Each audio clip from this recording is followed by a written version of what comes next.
Kiitos oikein paljon Lenita ja kiitos tämän tärkeän tilaisuuden järjestämisestä ja kiitos teille kaikille, jotka olette tulleet tänne linjoille näin perjantai-aamuna. Mä kerron tosiaan tästä yleisemmästä kehyksestä ja tästä ulkoministeriön tasa-arvotyöstä vähän yleisemmin ja sitten minun jälkeeni innovaatiosuurlähettiläs Jarmo Sareva kertoo sitten tästä konkreettisesta teknologiaan ja innovaatioihin liittyvästä sisällöstä. Mutta tosiaan tämä Generation Equality on prosessi, se kuulostaa hyvin byrokraattiselta, sanotaan ehkä mieluummin kampanja, joka on käynnistetty alun perin itse asiassa juhlistamaan tätä tasa-arvon juhlavuotta, jota parhaillaan nyt tällä hetkellä elämme, eli vuosi 2020. Tiedetään, että tätä vuotta on hallinneet ihan muut teemat. Korona tuli tähän väliin, mutta tämä vuosi on tosiaan tasa-arvon merkkivuosi siinä mielessä, että nyt on kulunut 25 vuotta siitä, kun YK:ssa hyväksyttiin Pekingin julistus ja toimintaohjelma. Ja tätä asiakirjaa pidetään edelleen niin kuin kaikkein edistyksellisimpänä naisten ja tyttöjen oikeuksia koskevana asiakirjana. Ja tähän liittyen tosiaan Ranska, Meksiko ja UN Women päättivät käynnistää tämän Generation Equality-kampanjan, sillä nyt kansainvälinen tilanne on sellainen, että tasa-arvoahan haastetaan yhä enemmän maailmanlaajuisesti. Tällaiset erilaiset uuskonservatiiviset liikkeet on vahvassa nousussa. EUn sisälläkin tiedämme nyt tuli joku hämäryys tuohon ainakin mun screenille. Mutta joka tapauksessa niin tiedetään, että monet maat tällä hetkellä haastaa tätä sukupuolten tasa-arvon käsitettä. Ja tästä johtuen on ollut sellainen ymmärrys, että niin kuin välttämättä hallitusten välisessä prosessissa ei saavutettaisi sellaistakaan tulosta, joka 25 vuotta sitten oli mahdollista saavuttaa. Sen lisäksi, että nyt on tämä Pekingin juhlavuosi, niin myöskin YK:n turvallisuusneuvoston päätöslauselma 1325 Naiset, rauha ja turvallisuus täyttää 20 vuotta ja YK:n tasa-arvojärjestö UN Women 10 vuotta. Tämä Generation Equality on käynnistetty hyvin pitkälti Ranskan johdolla. Tässä on presidentti Macron henkilökohtaisesti hyvin sitoutunut ja hänen erityislähettiläänsä Ranskan tasa-arvosuurlähettiläs Delphine O on todennut mun mielestä aika hienosti, että tämän prosessin tarkoituksena on nostaa sukupuolten tasa-arvo kansainvälisellä agendalla samalle tasolle kuin ilmastonmuutos. Ja tässähän tosiaan Pariisissa on tarkoitus järjestää tämmöinen valtion ja hallitusten päämiesten huippukokous, jossa tämä prosessi niin kuin virallisesti lähtee käyntiin. Ja tosiaan Ranskan kunnianhimoisena tavoitteena on, että se saisi samantyyppistä huomiota kuin tämä Pariisin ilmastohuippukokous aikoinaan. No tosiaan korona on lykännyt tässä aloitusta, mutta tämä prosessi nyt niin kuin lanseerattiin virtuaalisesti kesällä 2020 ja siinä yhteydessä myöskin nämä toimintakoalitioiden johtajat julkistettiin. Eli valitettavasti se osui Suomessa syvimpään lomakauteen heinäkuuhun, tämä ajankohta, jolloin Suomen johtorooli julkistettiin. Tämä Generation Equality on rakennettu 6 toimintakoalition ympärille ja tosiaan kyseessä on, niin kuin tuossa Lenita Toivakka mainitsin, tällainen monitoimijaprosessi, eli ikään kuin samalla viivalla on hallitukset, yritykset, kansalaisjärjestöt, sitten tällaiset niin kuin charities, tavallaan se on vähän eri kuin mitä me ymmärretään kansalaisjärjestöllä, eli tässä on mukana tämmöisiä suuria amerikkalaisia säätiöitä, niin kuin meillä esimerkiksi Rockefeller Foundation. Tosiaan voisi vaihtaa sitä diaa, että nähdään nämä eri toimintakoalitioiden otsikot. Niistä tosiaan ensimmäinen on sukupuolittunut väkivalta, eli siis englanniksi gender-based violence. Mehän tiedetään, että tämä on Suomessakin erittäin suuri ongelma. Tätä johtaa muun muassa Islanti, Iso-Britannia ja Euroopan komissio ja sitten noista etelämaista Kenia ja Uruguay. Eli tässä on hyvin vahva johtorakenne jo. Sitten taloudellinen oikeudenmukaisuus ja oikeudet, eli tämä on englanniksi economic justice. Me ollaan tällainen käännös tälle kehitetty. Tässä on muun muassa Ruotsi ja OECD. Tämä tarkoittaa käytännössä samaa kuin tämä Women's Economic Empowerment-käsite, eli naisten taloudellinen voimaantuminen. Sitten seuraava slaidi, niin kolmantena teemana on tosiaan suomeksi varsin kömpelö kehon autonomia sekä seksuaali- ja lisääntymisterveys ja oikeudet, mutta tämä on Suomelle aivan erityisen tärkeä teema myöskin. Tämä on sellainen teema, joka tällä hetkellä on kansainvälisesti erityisen vahvasti haastettuna. Suomi tunnetaan nimenomaan äitiysterveyden edistäjänä ja sitten tietystikin tähän sisältyy myöskin tällaisia herkkiä teemoja kuin abortti, mutta turvallinen abortti, sehän on se, jota Suomi omassa ihmisoikeuspolitiikassaan ja kehityspolitiikassaan korostaa. Sitten ilmasto-oikeudenmukaisuus on englanniksi climate justice, naisten rooli ilmastonmuutoksessa, erittäin keskeinen teema. Ja sitten viidentenä tulee tosiaan tämä meidän koalitio, teknologia ja innovaatiot sukupuolten tasa-arvon puolesta. Ja tässä tällä hetkellä tähän johtorakenteeseen Suomen lisäksi kuuluu valtioista Armenia ja Tunisia. Ja se on täydentymässä niin, että todennäköisesti siihen on liittymässä myöskin sitten Chile ja Ruanda. Että tässähän tavoitellaan tällaista YK-tyyliin tällaista eri alueiden tasapainoista edustusta, mutta esimerkiksi Ruandahan on sellainen maa, johon Suomi on virittelemässä hyvin aktiivisesti tällä hetkellä kaupallis-taloudellisia suhteita. Sitten siinä on UNICEF, joka on meille hyvin vahva kumppani, sillä on vahvaa innovaatiotoimintaa. Ja sitten tämä Genevessä päämajansa pitävä International Telecommunications Union. Ja tosiaan tämä Rockefeller Foundation on saatu, mikä on erittäin hieno asia, mutta toistaiseksi puuttuu vielä tämmöinen vahva yritysjohtaja. Ja sen tärkeydestä varmaankin kollegani tulee puhumaan lisää kohta. Ja kuudentena on sitten feministiset liikkeet ja johtajuus. Ja sitten tämmöisenä horisontaalisena aiheena tulee olemaan myöskin tämä naiset, rauha ja turvallisuus. Suomihan on tätä teemaa korostanut hyvin vahvasti. Se tarkoittaa pitkälti sitä, että miten saadaan enemmän naisia osallistumaan kriisinhallintaan, rauhanvälitykseen, rauhan rakentamiseen. Tälle ei kuitenkaan tullut omaa koalitiota, koska aihe on jo niin vakiintuneesti YK:n turvallisuusneuvoston agendalla. Mutta mä oikeastaan jätän tämän oman osuuteni tähän. Ehkä lopuksi vielä pari sanaa tästä omasta tehtävästäni, tasa-arvosuurlähettiläs. Kyseessä on siis yksi näistä ulkoministeriön temaattisista suurlähettilään tehtävistä, joita on perustettu tosiaan sellaisille teemoille, joita Suomi ulkopolitiikallaan erityisesti haluaa edistää.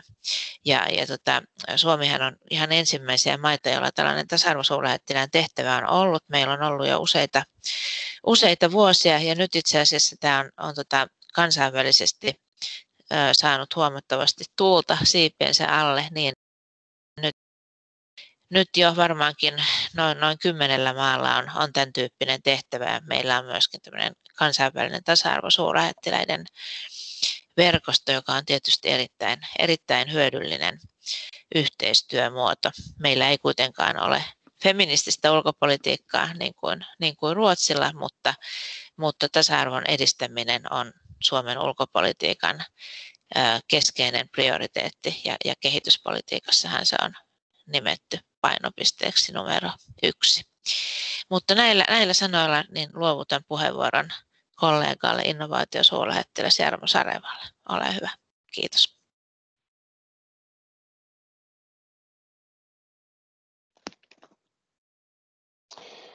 No niin, hyvää huomenta ja kiitos Suomen Global Compactille ja Lenita Toivakalle tämän tilaisuuden koolle kutsumisesta ja kiitos Katri noista sanoista ja tämän ison haasteen ja merkittävän 5-vuotisen kampanjan tavoitteiden asettamisesta laajempaankin kontekstiin. Kiitos. Katri tuossa mainitsi, että hän on yksi ulkoministeriön temaattisista suurlähettiläistä ja meillähän tämä tärkeä tasa-arvosuurlähettilään tehtävä on usein,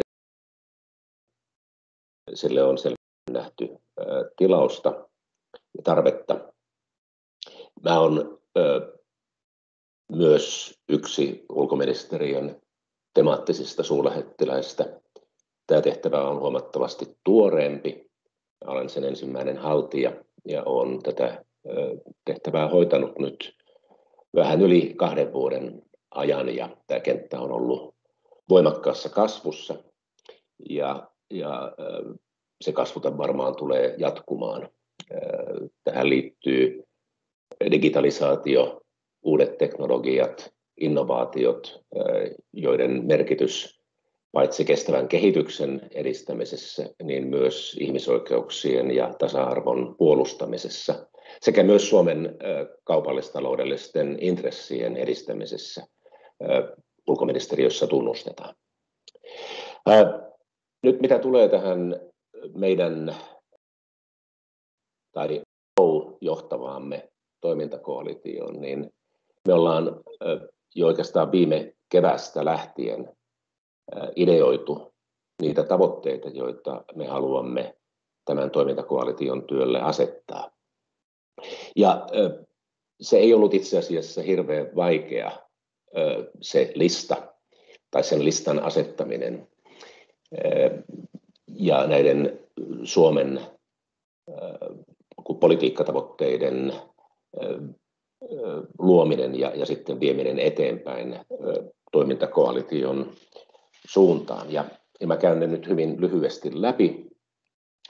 Ensinnäkin me tiedostettiin varhaisessa vaiheessa, että kun A ja O tässä työssä tulee olla naisten ja tyttöjen osallistumisen ja johtajuuden lisääminen STEM-aloilla, niin koulutuksessa kuin työelämässäkin. Ja mä lisäisin tuohon myös sitten yrittäjinä ja sijoittajina. Ja varmaan ei tarvitse tuota STEMiä kun lausua ulos, mutta teen sen nyt kuitenkin. Eli se tulee sanoista Science, Technology, Engineering and Math. Luonnontieteelliset alat, insinööritieteet, teknologia laajalti. Tämä ala ja nämä alat ovat edelleen hyvin sukupuolittuneita ja vaikka Suomi on monessa suhteessa tasa-arvon mallimaa, kaikki ne puutteinenkin, niin tämä varmaan on yksi niistä isoimmista puutteista, että meillä yllättävän paljon nämä STEM-alat ovat sukupuolittuneita. Ja monet maat, joissa sukupuolten tasa-arvo on noin ylisummaan huonommalla mallilla kuin Suomessa, niin naisten osallistuminen STEM-aloille on paljon yleisempää kuin meillä. Mutta muutos on tapahtumassa ja se muutos on lähtenyt liikkeelle nuoremmasta sukupolvesta, tytöistä, nuorista naisista, joiden kiinnostus STEM-aloille on selvässä kasvussa, mutta tilanne ei vielä ole alkuunkaan tyydyttävä. Toinen tavoite, jonka te näette tässä slaidissa, on digitaitoihin ja digitalisaatioon liittyvän sukupuolikuilun kaventaminen. Eli englanniksi se termi on Digital Gender Divide. Ja jotta me saadaan naisia ja tyttöjä mukaan STEM-aloille, niin tämä digitaalinen sukupuolikuilu pitää kaventaa. Kolmas pallukka tässä listassa, ja nämä on kaikki sellaisia teemoja, jotka me todellakin identifioitiin jo viime keväänä, kun tämä työ meidän osaltamme oli ottamassa ensiaskeliaan, on sukupuolisensitiivisen teknologian ja innovaatioiden kehittäminen. Ja me nähdään asia niin, että sukupuolisensitiivinen teknologia ei ole pelkästään tyttöjen ja naisten asia, vaan se on myös poikien ja miesten asia, se on koko yhteiskunnan asia, koska sukupuolisensitiivinen teknologia on parempaa teknologiaa. Ja tässä tullaan itse asiassa kun isommankin kysymyksen äärelle, joka liittyy siihen, että diversiteetti ja inklusiivisuus organisaatioissa ja yhteiskunnissa tekee näistä organisaatioista ja yhteiskunnista menestyksellisempiä. Se tekee niistä työntekijöille ja parempia. Ja jos nyt puhutaan yksityissektorista, niin diversit ja inklusiiviset yritykset tekevät parempaa tulosta. Ja tähän diversiteettiin ja inklusiivisuuteen totta kai sisältyy myös teknologinen ulottuvuus. Eli ne yritykset, jotka kehittävät sukupuolisensitiivistä teknologiaa ja sukupuolisensitiivisiä innovaatioita, ovat voittajia ja tekevät parempaa tulosta. No, neljäs ja viimeinen tavoite, painopiste Suomelle, jota me ollaan hyvin vahvasti haluttu viedä eteenpäin, liittyy tyttöihin ja naisiin kohdistuvan verkkoväkivallan poistamiseen ja turvallisten digitaalisten tilojen luomiseen kaikille. Tämä on erittäin vakava ongelma.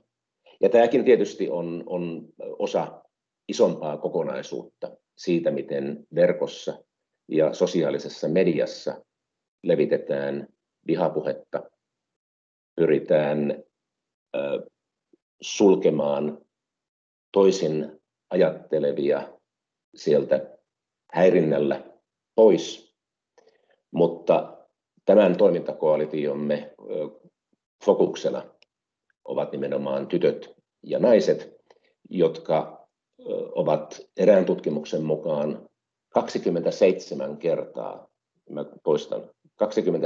kertaa todennäköisemmin joutumassa häirinnän ja verkkoväkivallan kohteeksi kuin pojat ja miehet. Ja tällä on erittäin laajakantoisia potentiaalisia seurauksia, koska häirintä ja verkkoväkivalta johtavat siihen, että tytöt ja naiset vetäytyvät verkosta. He eivät osallistu verkossa käytävään keskusteluun. Ja se johtaa sitten siihen, että heidän yhteiskunnallinen osallistumisensa kärsii.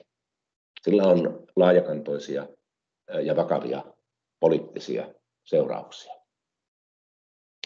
Katri tuossa jo mainitsi siitä, että me olemme vahvasti myös korostaneet yksityissektorin roolia tämän toimintakoalition kohdalla. Ja me uskomme, että itse asiassa tämä toimintakoalitio on se, jonka kohdalla yksityissektorin ja yritysten rooli on ehkä kaikkein merkittävin. Ja se johtuu siitä tietysti, ja tämä on ehkä itsestäänselvyys, että teknologiasektori ja teknologian ja innovaatioiden vieminen eteenpäin, niiden kehittäminen on niin vahvasti yksityisen sektorin varassa. Totta kai kun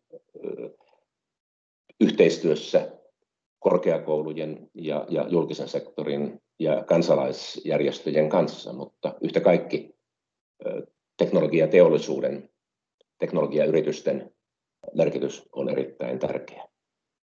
Ja näin ollen, jos me haluamme saada muutosta aikaan, sellaista muutosta, joka on kestävää, jolla saadaan merkittävää muutosta aikaan, pysyvää muutosta aikaan, meidän täytyy tehdä se yhteistyössä yksityissektorin kanssa.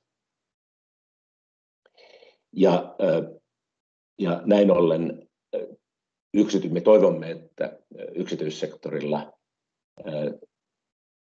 nähdään asia niin, että heidän tulee olla paitsi oman intressinsä takia, viittaan siihen mitä sanoin diversien organisaatioiden merkityksestä myös yritysten tuloksen kannalta, niin myös laajemman yhteiskunnallisen vastuunsa puolesta, että yritykset todella tiedostavat ja haluavat olla osa tätä muutosta. Mä päättäisin vain toteamalla sen, että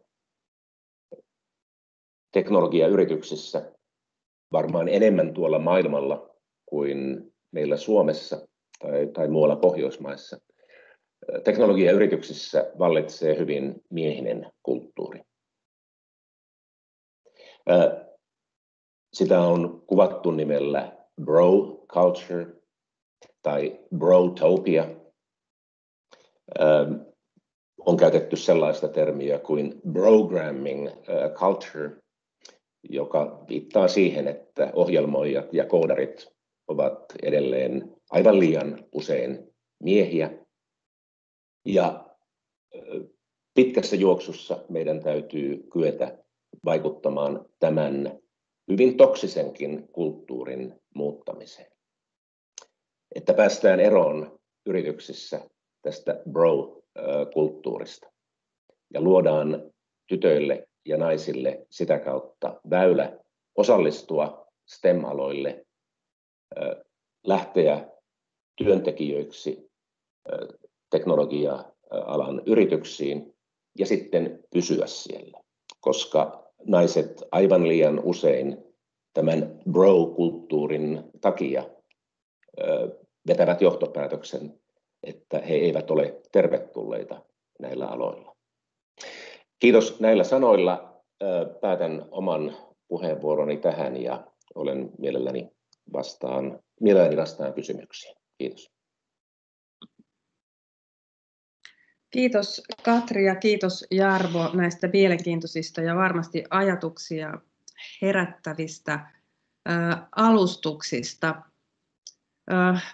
Paljon painavaa asiaa ja hienoja tavoitteita ja on todella hienoa, että Suomi juuri on edistämässä näitä asioita, koska meillä on tietenkin monessa mielessä paljon vahvuuksia ja sellaisia piirteitä, joita täältä muualle ja meillä on paljon vahvoja yrityksiä, joilla on osaamista ja varmasti sen tyyppistä teknologiaa ja innovaatioita, joilla voidaan näitä tavoitteita edistää.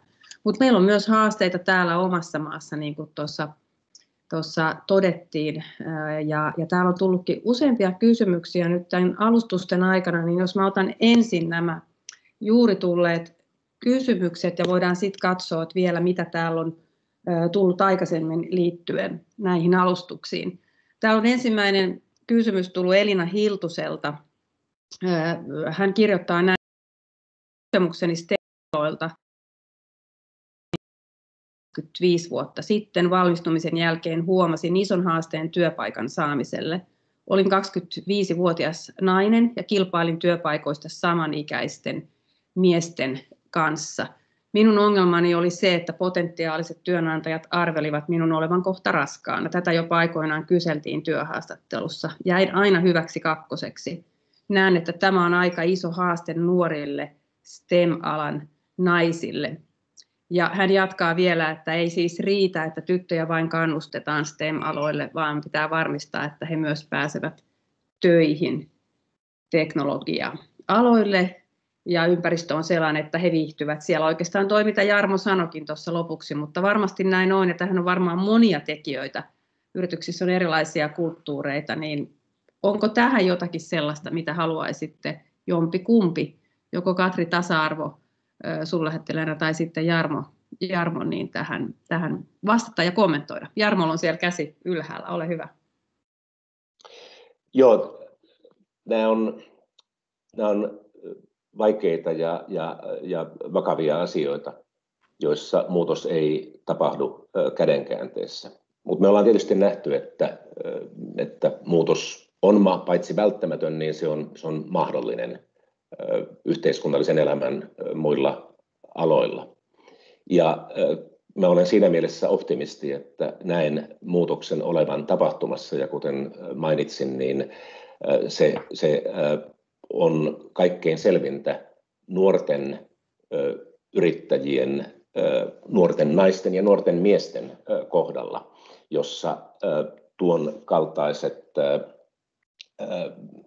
ilmiöt, joihin Elina Hiltunen viittasi valmistuttuaan diplomi-insinööriksi 25 vuotta sitten, niin nuorempi sukupolvi ei tällaista enää kerta kaikkiaan hyväksy. Ja siellä on kiitettävä määrä myös miehiä, jotka eivät tällaista enää voi hyväksyä. Ja tässä mä tuun jälleen siihen, että yritysten ja siellä toimivien ihmisten täytyy mieltää se, että heidän tulee olla osa sitä muutosta. Ja mä tulen myös siihen, että me tarvitaan tässä työssä paitsi vahvoja naisroolimalleja, jotka kannustavat tyttöjä ja nuoria naisia hakeutumaan näille aloille, niin me tarvitsemme myös ennakkoluulottomia miesroolimalleja, miesjohtajia, jotka ovat valmiita tätä miehistä kulttuuria yritysten sisältä muuttamaan. Eli muutos, se on välttämätön, mutta se on myös mahdollinen, ja se on myös yritysten omassa intressissä. Viittaan jälleen siihen, että diversit ja inklusiiviset yritykset tekevät parempaa tulosta. Siitä on kansainvälisestikin taattua tietoa, tilastotietoa olemassa.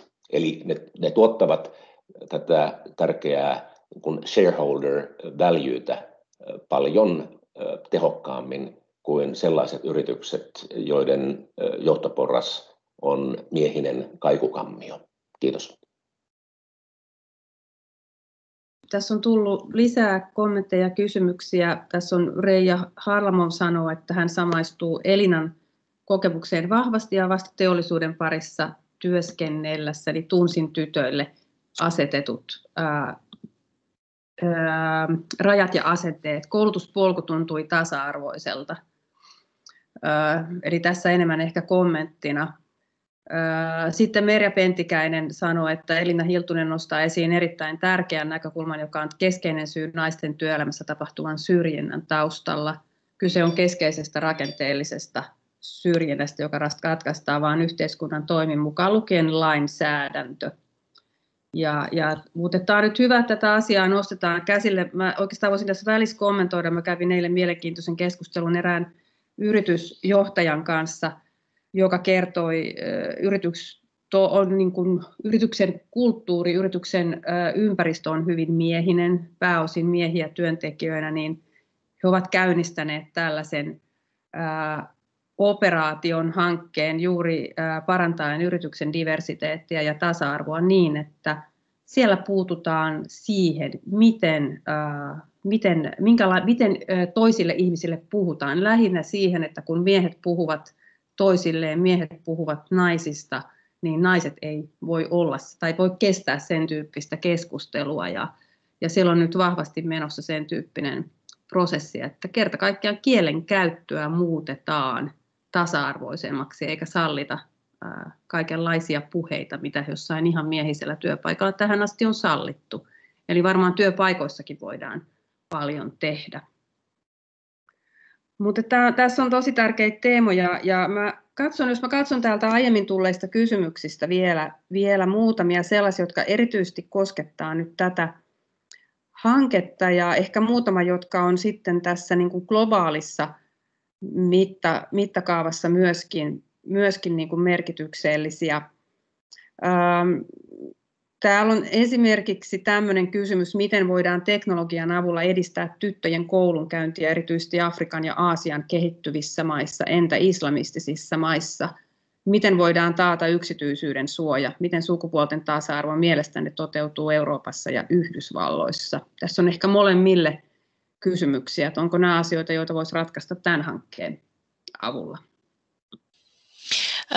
Jos mä voin tähän väliin ehkä Jarmo pystyy paremmin tuohon konkreettiseen teknologiakysymykseen vastaamaan, mutta mä sanoisin omalta osaltani, että minusta tämä keskustelu tässä chattipalstalla on meille ulkoministeriössä niin erittäin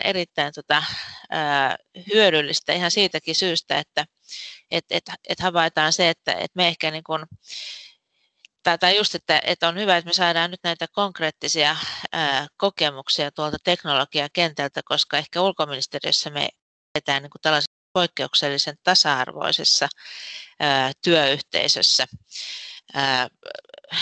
Jos ajatellaan esimerkiksi Suomen suurlähettiläitä maailmalla, niin heistähän lähes puolet on naisia, tai jossain vaiheessa se prosenttiosuus on ollut jopa tasan 50%, ja tämä on varmasti maailman kärkiluku. Siitä ei ehkä ole tällaista vertailutilastoa, mutta uskoisin, että näin on. Mutta työmarkkinat on tietysti Suomessa varsin segregoituneita, ja yksityisellä sektorilla todellakin tämä tilanne on varmasti hyvin erilainen, ja siinä mielessä on hyvä kuulla näitä teidän kokemuksia. Ja tosiaan, jos ajatellaan nyt tätä viimeistä 25 vuoden ajanjaksoa, niin varmasti niin kuin Suomessakin on tapahtunut myös lainsäädännöllisiä muutoksia, että tämmöinen raskaussyrjintä ja muu ei ainakaan paperilla ole enää sallittua, mutta totta kai niin kuin Suomessa on haasteena esimerkiksi muihin Pohjoismaihin verrattuna tämä, että miten saada enemmän isiä käyttämään perhevapaita. Et siinähän Suomi ei niin kuin pohjoismaisessa vertailussa pärjää kovinkaan hyvin, mutta jos mä nappaan tämän kysymyksen tästä tasa-arvon tilanteesta Euroopassa ja Yhdysvalloissa tällä hetkellä, niin tietenkin se kuva on hyvin tällainen vaihteleva, eli erot niin kuin eri maiden välillä on varsin suuria, ja oikeastaan tässä mä kehottaisin tai neuvoisin katsomaan näitä muutamia tällaisia kansainvälisiä tasa-arvoindeksejä, jos ne ei ole tuttuja. Saattaa olla tietysti, että ne monille onkin tuttuja, mutta World Economic Forum eli maailman talousfoorumi Davosissa kokouksiaan pitävä kunnianarvoisa elin, niin sehän julkaisee tällaista Global Gender Gap-indeksiä, ja siinä Suomi on sijoittunut erittäin hyvin. Viime syksyisessä indeksissä oltiin sijalla 3, mutta siitä näkee, että monet Euroopan maatkin on huomattavasti Pohjoismaita jäljessä, vaikkapa oma entinen asemamaani Alankomaat, joka on hyvin vahvasti tällainen kotiäitiyhteiskunta. Sitten myöskin EUlla on tämmöinen oma tasa-arvoinstituutti nimeltä EIGE. Se on yksi näistä EUn virastoista, siis ikään kuin samassa sarjassa kuin tämä kemikaalivirasto tai elintarvikevirasto, mutta ehkä huomattavasti tuntemattomampi. Se sijaitsee Vilnassa, Liettuassa, ja se julkaisi ihan nyt viikko pari sitten EU-maista tällaisen indeksin, ja siinä itse asiassa ne sijoitukset on aika erilaisia kuin siinä World Economic Forumin indeksissä, koska siinä mitataan vähän toisenlaisia asioita tai annetaan erilaisia painoarvoja. Että esimerkiksi juuri tämmöinen naisten osallistuminen poliittiseen päätöksentekoon saa enemmän painoarvoa tässä EIGEn indeksissä. Siinä kuitenkin Suomi on myös melko samoilla mitallisijoilla, tai siis ei ole mitallisijoilla, mutta on sijalla 4. Jos googlaa EIGE Index, niin sillä löytyy tämä kiinnostava indeksi. Kaiken kaikkiaan varmaankin maailmassa niin kuin tämä tasa-arvo on kehittynyt, mutta samanaikaisesti todella tällä hetkellä on vallalla näitä anti-gender-liikkeitä, jotka esimerkiksi EU-tasolla vaikuttaa todella huolestuttavasti. Eilen juuri käytiin keskustelua meidän EU-edustuston kollegoiden kanssa ja he kertoivat todella hätkähdyttävän tiedon, että tämän anti-gender-liikkeen vaikutukset näkyy Brysselissä EU-lainsäädäntötyössä tällä hetkellä lähes päivittäin, eli tällaiset jäsenmaat kuin Puola ja Unkari ja muutama muu pyrkivät rapauttamaan sitä olemassa olevaa niin kuin ymmärrystä tästä niin kuin käsitteestä gender equality. Mutta tosiaan, että hyvin vaihteleva kuva tasa-arvon tasosta maailmassa. Missään sitä ei ole saavutettu, ja tämän Eigen indeksin julkaisun yhteydessä todettiin, että tätä vauhtia EUlla kestää 60 vuotta ennen kuin sukupuolten välinen tasa-arvo on saavutettu. Kiitos. Haluaako Jarmo jatkaa vielä? Joo, kiitos. Mä myös huomasin, että näissä niin kuin etukäteen tulleissa kysymyksissä myös viitattiin tekoälyyn ja siihen, miten tekoäly voi edistää sukupuolten tasa-arvoa. Ja mä laitoin tuohon chattiin linkin yhteen hyvään dokariin juuri tästä asiasta. Kyseessä on Unescon piirissä tehty selvitysdokumentti. Se kannattaa kyllä käydä läpi. Ja siinä on myös yksityiselle sektorille erittäin hyviä suosituksia, ideoita siitä, miten yksityinen sektori, miten yrityksissä voidaan luoda paitsi konkreettisia tekoälyyn liittyviä ratkaisuja, niin myös muuttaa tuota bro-kulttuuria. Ja vaikka tässä dokumentissa hyvin selvästi tiedostetaan se, että tekoäly helposti, kun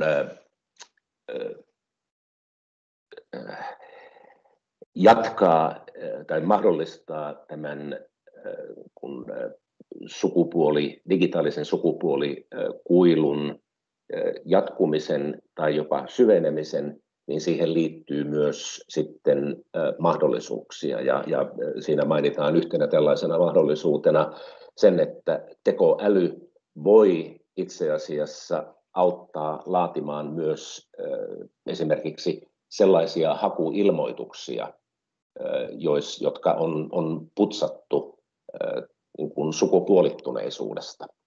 Ja näin ollen tekoäly voidaan nähdä, se pitää nähdä paitsi riskinä ja uhkana myös mahdollisuutena, mutta totta kai tämä vaatii erittäin pitkäjänteistä ja monitoimijapohjaista työtä, ja se vaatii yrityksiltä sitoutumista tämän tavoitteen eteen. Mitä tulee sitten kysymykseen siitä, miten teknologian avulla voidaan edistää tyttöjen koulunkäyntiä kehittyvissä maissa, Afrikassa tai islamilaisissa maissa. Tämä on hyvin tärkeä kysymys, koska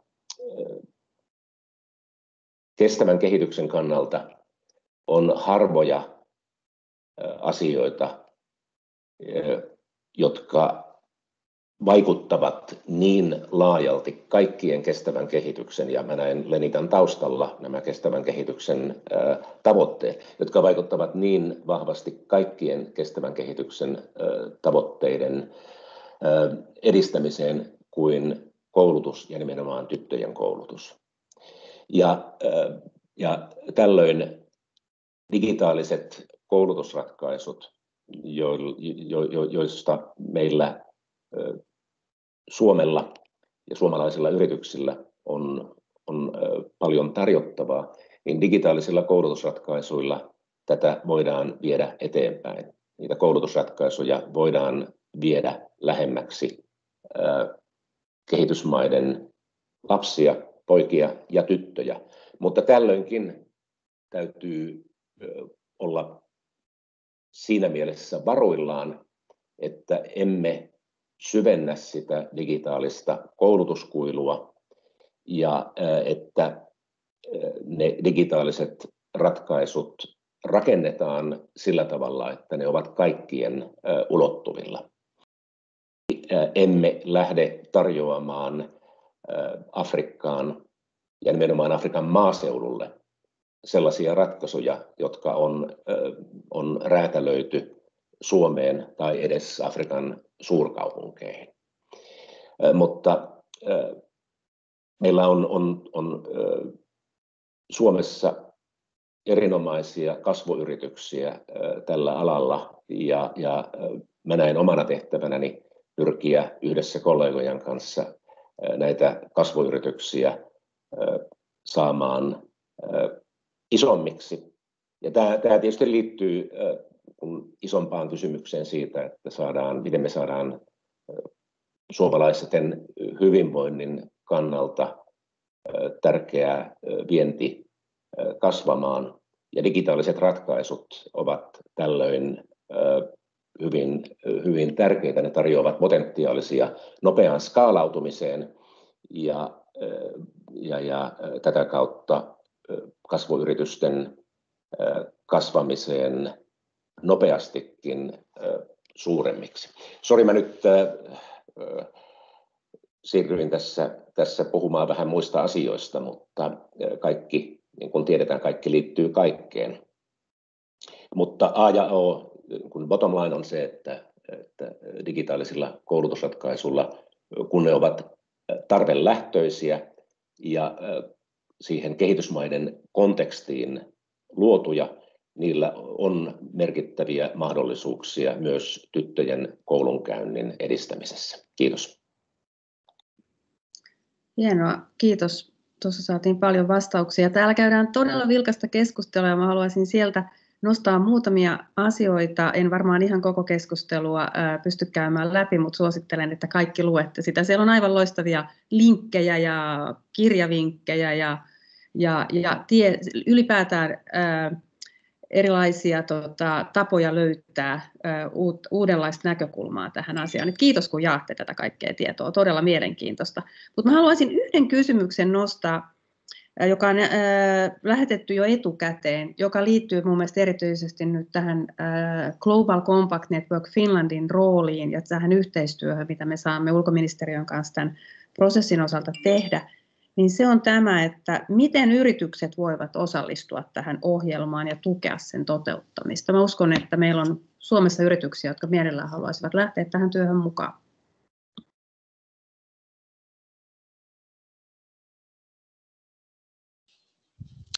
Jarmo, vastaatko sinä ja kerrot tästä suunnitellusta sparrausryhmästä, jonka rakentaminen on käynnissä? Joo, kiitos. Me ulkoministeriössä tunnustetaan, niin kuin kaikkien tulee tunnustaa, oma vajavaisuutemme ja sen takia me halutaan lähteä siitä, että kootaan tämän ison kansallisen hankkeen, koska tämä ei ole pelkästään ulkoministeriön hanke, kootaan tämän ison kansallisen hankkeen tueksi sellainen kuin diversi ja edustava sparrausryhmä, joka tukee ulkoministeriötä tämän kansallisen projektin toteuttamisessa. Sen tarkoituksena on pitää meidät realistisina, pitää meidät niin sanotusti kun oikealla polulla. Sen tarkoituksena on olla tavallaan kun testausalusta ideoille siitä, mitä tavoitteita konkreettisella tasolla voitaisiin viedä edelleen eteenpäin. Se on alusta uusille ideoille. Ja nyt täytyy muistaa se, että Generation Equality ja tämä niin sanotusti meidän toimintakoalitiomme, se on 5-vuotinen hanke. Ja sitä kautta se on niin kuin eräänlainen niin kuin work in progress. Ja se tulee elämään. Ja kun se tulee elämään, niin me haluamme sen työn aikana myös tukeutua sidosryhmiin, jotta emme jää paikallamme. Eli se on nimenomaan sparrausryhmä. Kyseessä ei ole mikään niin kuin pönäkkä neuvottelukunta, vaan epämuodollinen, epävirallinen foorumi, jonka tarkoituksena on tehdä tästä Suomen kansallisesta ja hyvin vastuullisesta hankkeesta vielä parempi. Kiitos. Kiitos Jarmo. Täällä on nyt tätä käytyä keskustelua. Tosiaan on yksi kysymys, että miten teollisuudessa saamme yhdessä muutoksen aikaan. Tätä varmaan pohditaan työn edetessä. Ja tässä on tullut tosi hyviä aiheita tässä keskustelussa jo tähän asiaan. Sitten on käyty keskustelua miesten roolista. Odotetaan, että tytöt ratkaisevat ongelman. Sitten on näitä suosituksia. Elina Hiltunen suosittelee lukemaan kirjan Näkymättömät naiset, joka alleviivaa sitä, että miten maailma on suunniteltu usein miesten näkökulmasta. Esimerkiksi autojen kolaritestin nuket on mitoitettu miesten mukaan, ja siksi naiset loukkaantuvat kolareissa pahemmin kuin miehet. Kirjailija on Caroline Criado Perez. Ja sitten puhutaan vanhemmuuden kustannuksista, vanhempainvapaasta. Tätä keskustelua on käyty kovasti Suomessakin. Ja tietenkin vielä ehkä ja erittäin akuutti asia oikeastaan kaikkialla maailmassa. Plan Korpela osallistuu keskusteluun ja muistuttaa, että tämän vuoden tyttöjen päivän Girls Takeover-tempauksessa keskityttiin juuri näihin kysymyksiin. Ja 8 valtauskohteessa nostimme esiin teknologia-alan tasa-arvokysymyksiä. Tosi hieno tempaus ylipäätään, aivan upea juttu. Tässä ei varsinaisia kysymyksiä näissä taida olla nyt muita. Tiedettä tytöille -hankkeessa, jota Elina Hiltunen on ollut toteuttamassa. Siitä on täällä tietoa ja kannattaa varmasti tutustua tässäkin projektissa ehdottomasti siihen. Sitten täällä on yksi kysymys vielä ainakin liittyen kysymys alustajille. Otetaanko Generation Equality-kampanjassa yritystoimintaa ja ihmisoikeuksia koskevat YK:n ohjaavat periaatteet näkyvästi huomioon? Mä voisin ehkä vastata tuohon. Tämä on erittäin hyvä pointti, että tosiaankin tällaiset periaatteet on olemassa ja tullaan ottamaan huomioon kyllä. Nythän täytyy siis sanoa, että me ollaan vielä niin kuin aika lailla alkutekijöissä kansainvälisesti siinä, että tämän koalition tavoitteita ja periaatteita määritellään, mutta luonnollisesti tullaan ottamaan huomioon tämmöinen olemassa oleva normatiivinen pohja ja lisäksi sitten ehkä tässä täydentäisin vielä muutamista asioista, joita Suomi erityisesti suunnittelee ottavansa huomioon. Ja yksi niistä on tietysti juuri tämä tyttöjen ja nuorten naisten rooli, jota Suomessa erityisesti juuri Plan International Suomen osasto on hyvin ansiokkaasti pitänyt esillä, ja tämän merkitystä on monet muutkin maat korostaneet. Ja sitten lisäksi Lisäksi Suomen tavoitteena on ottaa huomioon nämä niin sanotut risteävät syrjintäperusteet, eli sitä kautta tietysti tullaan sitten myöskin tähän laajempaan monimuotoisuuteen, että yrityksethän käyttää hyvin paljon juuri tätä diversity and inclusion termiä, joka on ehkä tai onkin laajempi kuin sukupuolten tasa-arvo. Tässä Generation Equality-hankkeessa mennään tietystikin nimenomaan sukupuolten tasa-arvo edellä, mutta Suomi korostaa sitä, että lisäksi otetaan sitten huomioon myöskin tällaisia muita niin kuin yksilöllisiä tekijöitä, jotka saattaa vaikuttaa siihen asemaan esimerkiksi työmarkkinoilla, ja tällaisia saattaa olla esimerkiksi vammaisuus, tiettyyn etniseen ryhmään kuuluminen tai vaikkapa sukupuolinen suuntautuminen, että tämä on semmoinen Suomen yksi painopiste, joka kumpuaa myöskin ihan meidän ihmisoikeuspolitiikasta. Kiitos. Kiitos Katri. Täällä on vielä yksi tämmöinen, jonka haluan viesti täällä keskustelussa, jonka haluan nostaa tässäkin esille Hankkenilta. Nyt en saa tästä nimestä selvyyttä, mutta Hankkenilta kuitenkin on tämmöinen viesti, että minulla on juuri arvostelussa gradu, jossa tutkittiin naisten saamaa venture capital-rahoitusta. Jokseenkin syrjiviä käytäntöjä on paljon, kun rahoittajat ovat lähes kaikki miehiä, jotka eivät puhu samaa kieltä ja jaa samaa kulttuuria naisyrittäjien kanssa, kun tässäkin oli puhe myös se, että tämä on naisyrittäjien keskuudessa kaiken kaikkiaan haaste. Tutkimus tulee pian julkiseksi ja ainakin valtion omissa rahoituskanavissa asiaan kannattaisi puuttua. Niin tämä on tosiaan hienoa, että lähetätte paljon näitä linkkejä ja tietoa, miten tähän asiaan päästään monipuolisesti sisälle. Sitten täällä on kysymys ihan koskien sitten tätä sparrausryhmää. Miten tähän ryhmään voi ehdottaa asiantuntijoilta teknologiateollisuudesta?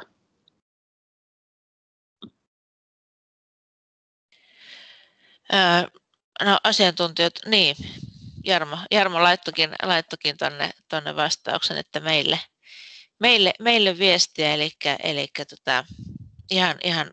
ihan voi meille Jarmolle ja minullekin lähettää sähköpostia tai sitten meidän kollegoille, joista erityisesti mainitsisin sellaisen nuoremman kollegan kuin Eero Vento, joka on tässä ollut myöskin tätä tilaisuutta keskeisesti järjestämässä, eli eero.vento@formin.fi.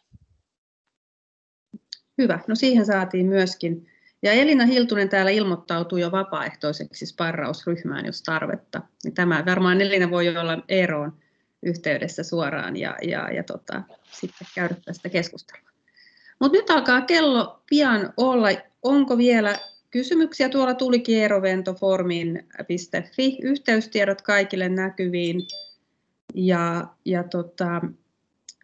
Mä todella paljon kiitän tästä vilkkaasta keskustelusta. Tälle on selkeästi tarvetta tälle teemalle ja hienoa, että Suomi on päässyt tätä tärkeää aihetta vetämään. Me päästään keskustelemaan tästä niin Suomen omasta näkökulmasta, parantamaan ongelmaa, joka täällä on niin kuin tunnustettu, mutta ei ehkä tarpeeksi rivakasti näin vahvalla tämmöisellä monipuolisella ryhmällä lähdetty ratkomaan, mutta se, että me päästään tätä asiaa ratkomaan myös globaalisti, niin on äärettömän hieno asia. Ja aikaahan nyt on, koska tämä on 5-vuotinen projekti, niin tätä pystytään viemään sitten hyvin määrätietoisesti eteenpäin. Mutta tässä vaiheessa mä haluan kiittää alustajia, Katria ja Jarmoa ja ulkoministeriötä ja kaikkia apujoukkoja, jotka ovat olleet meidän kanssa tätä webinaaria rakentamassa. Ja haluan muistuttaa tulevista tapahtumista. Tässä on siis aiheesta jatkuu keskustelu ulkoministeriön omassa seminaarissa, jota haluan tässä myös mainostaa ja tehdä teille tutuksi. Eli 24.11. on myös avoin webinaari aiheesta ja sinne voitte ilmoittautua ja jatkaa keskustelua siellä. Ja sitten meillä on oma webinaari vielä tuossa 26.11. liittyen tietosuojaan yritysvastuun ytimessä. Ja huomasin, että tähänkin webinaariin oli tullut joitakin tietosuojaan liittyviä kysymyksiä, niin me voidaan jatkaa keskustelua näistä asioista sitten 26.11. Näihin on ilmoittautuminen jo käynnissä ja sinne voi sitten lähteä mukaan. Ja muuten lisätietoa meidän kaikista koulutuksista, hankkeista, tapahtumista, työstä, mitä me tehdään suomalaisten yritysten kanssa edistäen YK:n periaatteita, YK:n kestävän kehityksen tavoitteita, niin niistä voitte lukea meidän kotisivuilta. Nyt mä toivotan kaikille oikein hyvää pian alkavaa viikonloppua ja valtavan suuri kiitos tästä aktiivisuudesta ja kommenteista ja tiedosta, mitä me ollaan teiltä saatu, ja jatketaan työtä tasa-arvon edistämiseksi. Kiitoksia. Kiitos paljon munkin puolesta ja hyvää viikonloppua kaikille.